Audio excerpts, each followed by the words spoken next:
तो आज बात करने जा रहे हैं हम गुरु कृपाचार्य की, उनके जन्म से लेकर कहां उनकी व्यक्तिगत उपस्थिति से लेकर उनके महाभारत युद्ध तक सब कुछ बताऊंगा। बस आप वीडियो को स्किप मत करना। चलिए फिर शुरू करते हैं गुरु कृपाचार्य की कथा। जय श्री राम मित्रों, मेरा नाम है तरुण और स्वागत है आपका अपने YouTube चैनल द TNL में। मैं 7 चिरंजीवियों की कहानी बताने जा रहा हूँ। मैंने अश्वत्थामा, भगवान परशुराम, राजा बलि और विभीषण जी के ऊपर वीडियो बना दी है। अगर इच्छा हो तो वो जाकर देख लेना, लिंक डिस्क्रिप्शन में है। गौतम ऋषि के पुत्र का नाम शरद्वान था। उनका जन्म बाणों के साथ हुआ था। उन्हें वेदाभ्यास में थोड़ी भी रुचि नहीं थी, पर धनुर्विद्या से उन्हें बहुत अत्यधिक लगाव था। वे धनुर्विद्या में इतने निपुण हो गए कि देवराज इंद्र भी उनसे भयभीत रहने लगे। इंद्र ने उन्हें साधना से डिगाने के लिए नामपदी नामक देव कन्या को उनके पास भेज दिया। फिर देव कन्या के सौंदर्य से प्रभावित हो गए।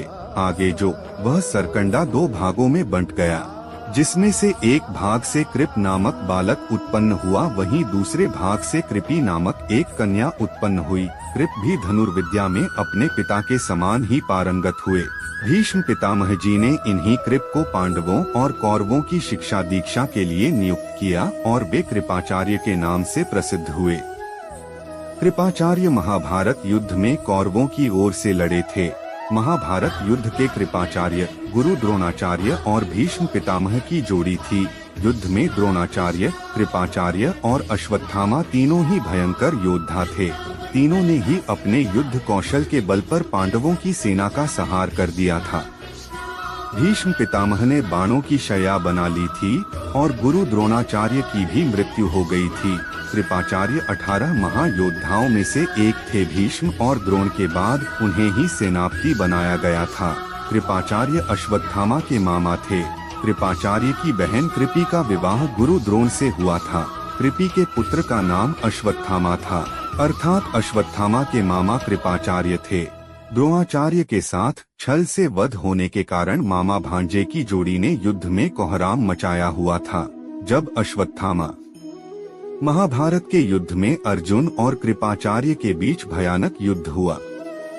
युद्ध में कर्ण के वध के बाद कृपाचार्य ने दुर्योधन को बहुत समझाया कि उसे पांडवों से संधि कर लेनी चाहिए, किंतु दुर्योधन को अपने किए हुए पापों को याद कर रहा था। ना कि पांडव इस बातों को भूल सकते हैं और ना ही उसे क्षमा कर सकते हैं।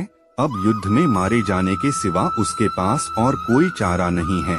जब अश्वत्थामा द्रौपदी के सोते हुए 5 पुत्रों को मार देते हैं, तब गांधारी कृपाचार्य से कहती है कि अश्वत्थामा ने जो पाप किया है उस पाप के भागीदार आप भी है। आप चाहते तो उसे ऐसा करने से रोक भी सकते थे, लेकिन आपने उसका साथ दिया। आप हमारे कुल गुरु हैं। आप धर्म और अधर्म को भली भांति समझते हैं, फिर आपने ये पाप क्यों होने दिया? कृपाचार्य ने सोचा, ये तो सत्य है, मैं चाहता तो ये होने ही नहीं देता। कुरुक्षेत्र के युद्ध ये कौरवों के साथ थे और कौरवों के युद्ध में हार जाने और दुर्योधन की मृत्यु के बाद अश्वत्थामा, कृपाचार्य और कृतवर्मा अलग अलग हो गए। कृपाचार्य ने राजा परीक्षित को भी इन्होंने ही शस्त्र विद्या सिखाई। कृपाचार्य को कैसे मिला अमरता का वरदान, तो आइए इसके बारे में भी जान लेते हैं। कृपाचार्य उन 3 तपस्वियों में से एक थे जिन्हें भगवान श्री कृष्ण के विराट स्वरूप के दर्शन हुए थे।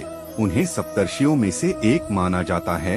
कृपाचार्य ने दुर्योधन को पांडवों से संधि करने के लिए बहुत समझाया था, लेकिन दुर्योधन ने उनकी एक ना सुनी। कृपाचार्य को ऐसे ही सुकर्मों की वजह से ही अमरत्व का वरदान मिला था।